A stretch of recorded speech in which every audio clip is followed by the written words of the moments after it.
Hello, everybody. My name is Adam, and I review things. I review music and books and podcasts and plays and movies and television shows. And today I'm going to be reviewing the 1952 classic "Singing in the Rain." So, probably everybody knows about Singing in the Rain. It's one of those movies that kind of exists back in the consciousness of everyone who's ever watched a movie before. And I never actually saw Singing in the Rain until yesterday. And I don't know why. Because it's such a joyful movie. Um, the movie doesn't really have any mean spiritedness about it. There's one character who is clearly, um, she kind of bears the brunt of everything that happens in the movie, and she's kind of like, she's a bad egg, so it kind of makes sense. But she's also played in such a delightfully kooky way that you can't be mad at the movie for treating her that way. And the dance numbers are just so great. Like they're full of tap dancing and enthusiasm. And Gene Kelly, of course, is probably one of the greatest people to dance in movies before or since. That didn't really make any sense, but he's really, really good. And I don't know why tap dancing kind of fell off and was seen as not popular anymore and kind of old fashioned because it's such a demanding art, you know? And the routines that they do in this movie probably last 5 or 6 minutes. So to get those steps down perfectly probably was a huge production. And another thing that I really liked about the movie was that it's not afraid of colors because the plot of the movie basically is that there's this famous actor and famous actress, and they're really big in silent films. But of course, the talkies come along with a film called The Jazz Singer, and then everybody wants to have movies with sound. So the the the flaws of the lead actors. There's a guy, actor, and an actress, and so Gene Kelly stars as Donald Lockwood, and Gene Hagen stars as Lena Lamont. So uh, Lockwood and Lamont are like these classic big screen couple, and they're in a bunch of movies that people really love, but they actually can't act. Lockwood, the guy, can't act because he doesn't he doesn't have any technique, and Lena can't act because her voice is really bad. She has a really bad accent. So the plot of the movie is how do they transition into movies where people can actually hear them and movies where they have to actually act.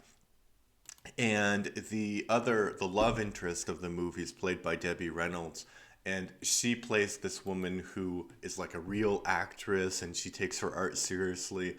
And they have this great scene, Kelly and her, where her character is basically berating actors, and she knows that this guy is like film actors, and she knows that this guy is a famous film actor. So it's just great. And the other part that I liked, oh yeah, I didn't talk about the colors. So um, this is a movie from 1952, and it's referring to only about 30 years ago when the movie was made, from the time the movie was made. And when we think about those black and white movies that were made in the 30s and the 40s and the 50s, we think that they didn't have any color because they were in black and white.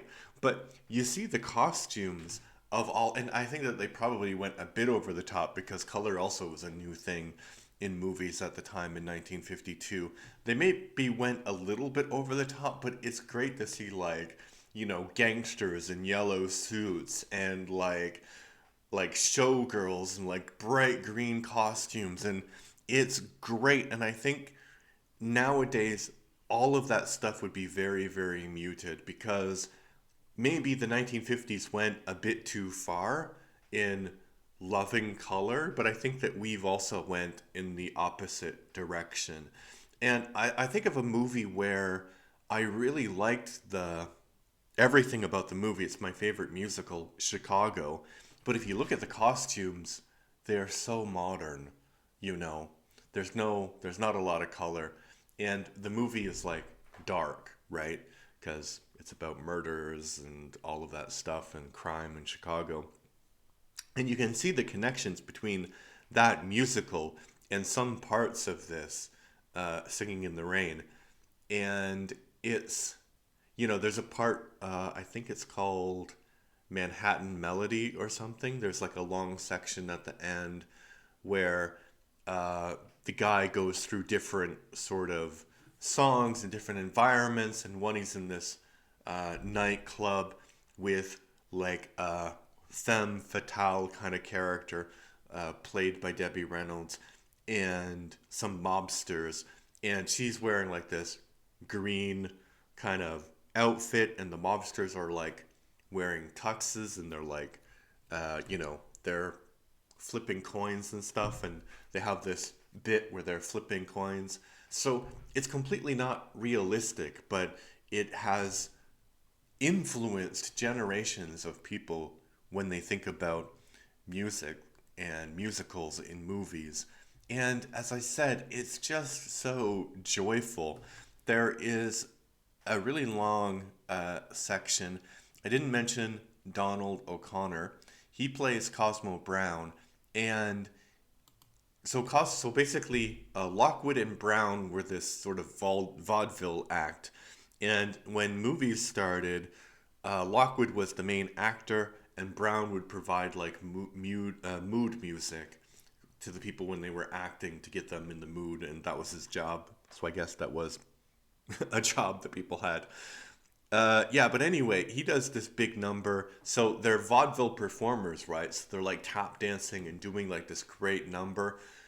Two numbers stand out especially. One is Make 'em Laugh, and he just, like, I think he's trying to be funny, and I think maybe audiences at the time might laugh more than I would, but you have to really admire the guy's manic energy. Like he's going this way and that way, and he's doing all these tricks, and he jumps through a wall, and he has like this section where he's dancing with a like a kind of not a mannequin exactly, but it's like a clothing kind of a body for designing costumes and stuff, and he's dancing and lifting her up, and like, oh, he falls behind the couch, and they have this thing. It's like really great physical humor.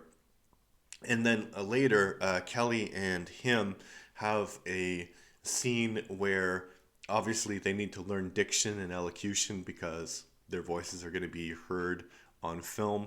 And you have this like bit where I don't know what it's called, but it's basically the elocution coach says something kind of ridiculous, and they repeat after him, and then do this like manic dance where they like take him and they put him in different places, and they jump behind the bar, and they dance and they dance and they dance. And uh there's probably never been a movie like this before, and I don't think that there will be a movie like it again, because even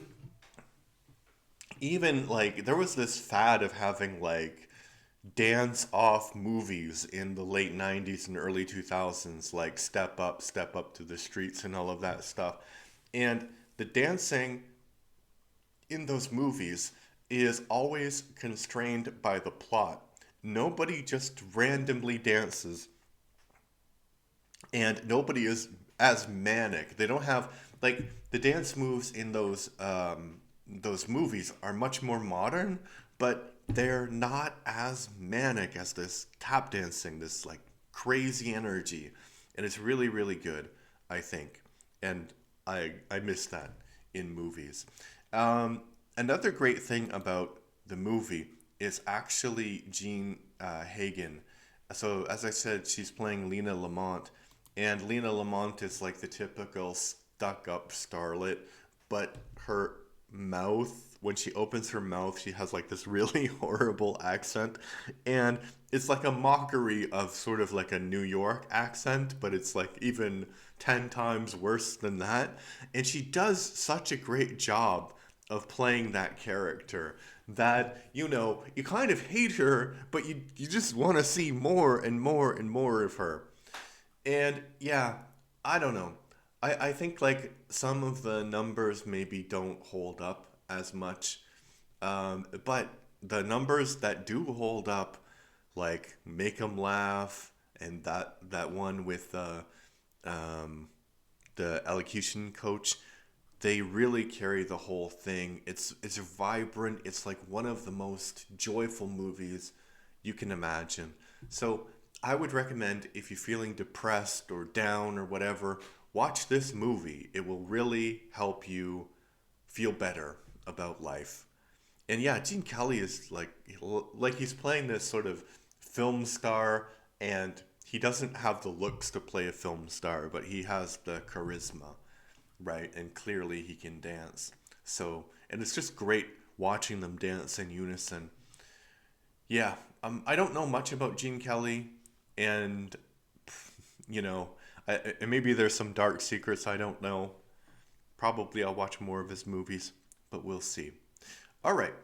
If you like my reviewing of different things, I'm trying to have 100 subscribers by the end of Christmas. I have 98 right now, so I think that's quite doable. I have a Patreon, so you can check that out. It's kind of like a role play Patreon. If we get 50%, well, if we get anybody to sign up for the Patreon, 50% will go to the charity of the patron's choice.